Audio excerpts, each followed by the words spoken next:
All right, so let's start by taking a look at this Vincent Van Gogh slideshow.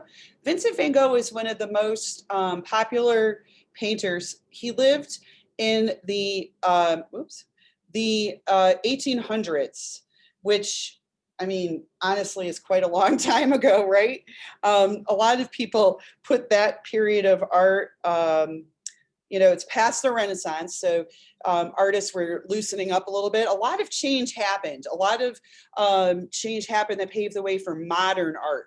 Artists like Picasso and other people that made really big changes to art.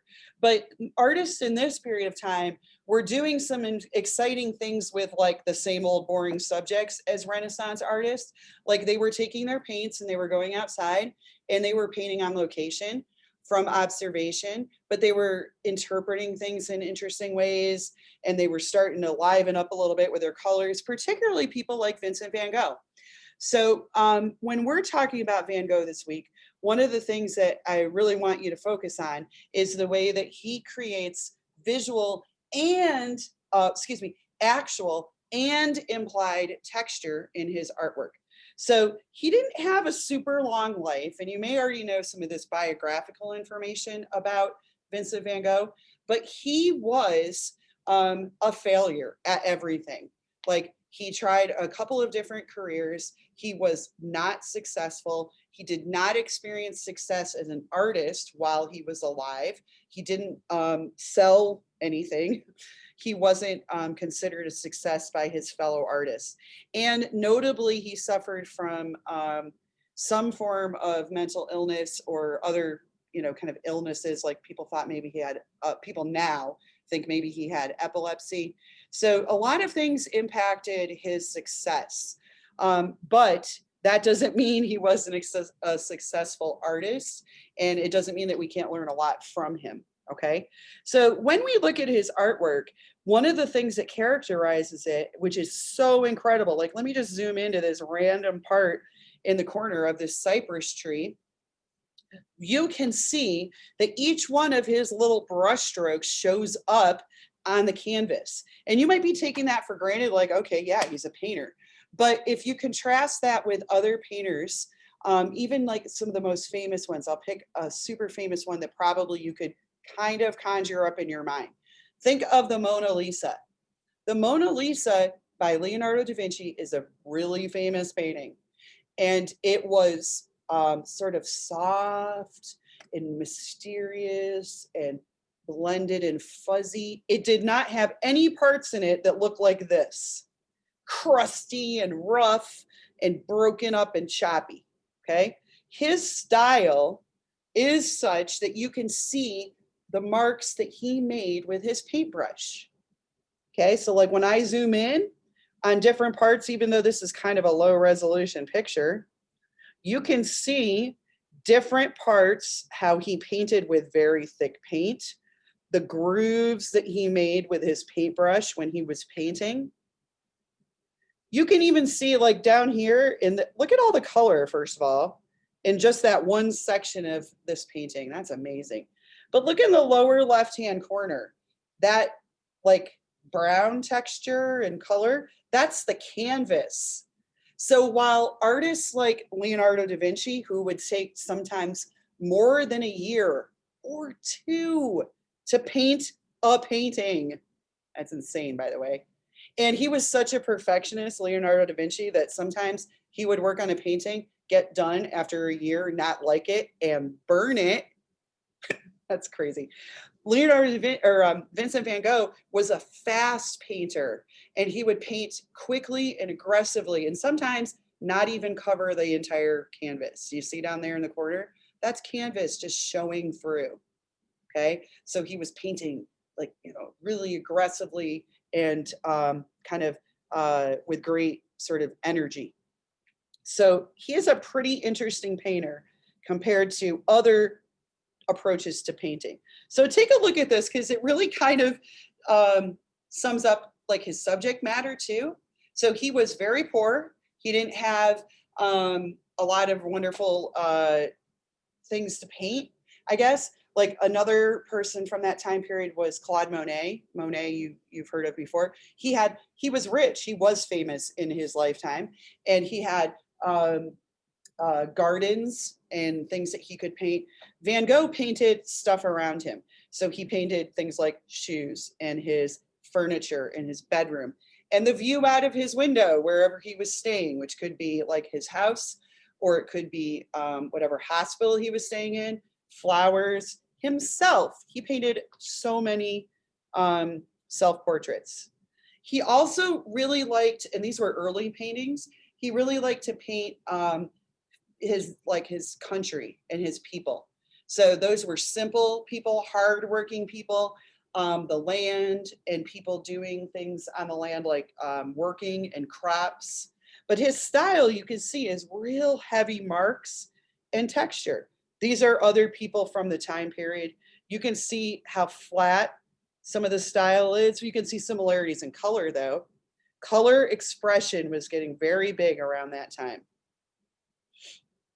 All right, so I want to talk about this one because I saw this one myself, and I want to tell you what it was like. This is going to sound very art teacher geeky, but the first time that I saw a Vincent Van Gogh artwork, I was 18, and I had already liked him. He was like my first artist that I kind of really liked. He and Ansel Adams, who's a photographer, a landscape photographer. But I had gone to New York City to the Metropolitan Museum of Art. Any chance anybody in here has been to the Metropolitan Museum of Art in New York City? It's the biggest museum, might be the biggest museum in the United States. Okay, so if you ever get a chance, if you're going to New York City someday and you get a chance to go there, like just somehow somebody's like, oh, let's go here. It's worth every minute you spend there. It has ancient Egypt artifacts and artwork and a building, like has straight up parts of buildings inside there. It's got medieval stuff and suits of armor and parts of castles. It's got art that goes back, well, prehistoric art, but it's also got art from the Renaissance, from colonial times, from Asia, from Africa, from America. I mean, it's an amazing museum. And it's got modern art too, like Andy Warhol and others like that. So it has a lot of amazing art, and it has several Van Gogh pieces. So I already knew I liked Vincent Van Gogh. When I got there in person and I stood in front of these paintings, I was, okay, this is the geeky part.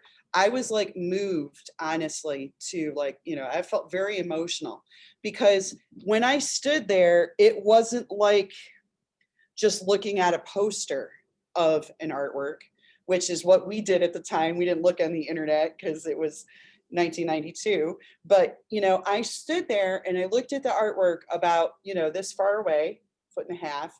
And I felt like I was standing next to Vincent Van Gogh, watching him paint, because you can see every movement that his hand was making with his paintbrush. Like, you can't deny this is how he moved. And then he went like this. And then he probably went like you can see and trace his movements. And it was so powerful to see that. I felt like I was standing right there with him. It was fantastic. So that's what his paintings do. To me, they feel like they're living and breathing. And that was so very powerful. We know a lot about Vincent Van Gogh, which is unusual, kind of, especially for that time period, because we didn't have social media or other types of media, because he wrote letters, like lots of letters, to his brother Theo. His brother Theo was an art dealer, among other things, and traveled a lot and sold art and saw contemporary art. And he wrote a lot to his brother about what he was feeling and doing and drawing. And like you're here, you can see a sketch. This is one of his famous early paintings called The Potato Eaters, The Potato Eaters. And here you can see his sketching style, how he uses lines to shade and give texture. Okay, so we look at that. Look at those awesome lines. So we learned a lot about Van Gogh and his life and his struggles through the letters that he sent to his brother. Here are two fantastic drawings. You're going to be using these this week. What I think is really impressive about these is there's a lot of visual texture that he created without any like flat shading or ink like wash. And it's not a mess. Like you can see where the bands change from one area of vegetation to a different part of the field, and everything is like holding its own without becoming a crazy nightmare. I think that's so amazing. Here's the same thing with paint. That's pretty tricky. He's really controlling his textured marks. So a lot of people refer to his type of painting as mark making. You know, it's not just a big smooth area. He's making controlled marks. So here's one of his most famous paintings, clearly, Starry Night. And the big shape down there in the lower left-hand side, that's a cypress tree. That you've seen that in a couple of the other paintings going by. But the sky, obviously, is the big deal, right? And the sky is clearly all about this winding, moving motion of the stars. So that's the part that usually connects with people, the color and the movement of the stars, which is really just so impactful based on his technique. Here's a picture of his bedroom. This is his gravesite with his brother. Okay, so any questions about Vincent van Gogh in general?